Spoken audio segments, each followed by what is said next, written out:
ಇವತ್ತು ನಾವು ಬೆಂಗಳೂರಿಗೆ ಹೋಗ್ತಾ ಇದೀವಿ.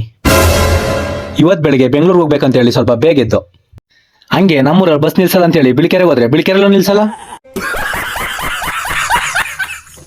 ಆಮೇಲೆ ಹೇಗೋ ಕಷ್ಟಪಟ್ಟು ಬಂದಿದ್ಕೆ ಒಂದು ಬಸ್ ಸಿಕ್ತು. ಅದೇ ಬಸ್ ಹತ್ಕೊಂಡು ನಾನು ಮತ್ತೆ ನಮ್ ಗೋಕುಲು ಮೈಸೂರಿಗೆ ಹೋದ. ಆಮೇಲೆ ನಾವು ಎದ್ದಿದ್ ನೋಡಿದ್ರೆ 4:15, ನಾವು ಮೈಸೂರಿಗೆ ಹೋಗಿದ್ ನೋಡಿದ್ರೆ 6:45. ಕ್ಲಾಪ್ಸ್ ಹೊಡ್ರಿ, ಸುಮ್ಮನೆ ಕೂತಿರಲ್ಲ. ಹಂಗೆ ಕೊನೆಗೆ ನಾವು ಕೂಡ ಮೈಸೂರು ರೈಲ್ವೆ ಸ್ಟೇಷನ್ ರೀಚ್ ಆದ್ವಿ. ಹಾಗೆ ನಾವು ಬಂದಿದ್ ನೋಡಿದ್ರೆ 6:15 ಟ್ರೈನು, ಆದ್ರೆ ನಮಗ್ ಸಿಕ್ಕಿದ್ದು 8:15 ಟ್ರೈನ್. ಹಂಗೆ ಆಗಿದ್ದಾಗ್ಲಿ ಮಾದಪ್ಪನ ಜಾತ್ರೆ ಅಂತ ಹೇಳಿ ನಾನು ನಮ್ ಗೋಕುಲು ಜೊತೆಲಿ ಮೆಟ್ಲತ್ತಕ್ ಶುರು ಮಾಡ್ದೋ. ಆಮೇಲೆ ಮಾಡಕ್ಕೇನು ಕೆಲಸ ಇಲ್ಲ ಅಂತ ಹೇಳಿ ಟ್ರೈನ್ ಹತ್ರ 1-2-3 ಸೆಲ್ಫಿ ತಗೊಂಡು, ಆಮೇಲೆ ಇನ್ನು ನಮ್ಮ ಟ್ರೈನ್ ಬರೋಕೆ ಇನ್ನು 1 ಅವರ್ ಟೈಮ್ ಬೇಕಿತ್ತು. ಕೊನೆಗೆ ನಾವು ಹೋಗ್ಬೇಕಿತ್ತು ಟ್ರೈನ್ ಕೂಡ ಬಂತು.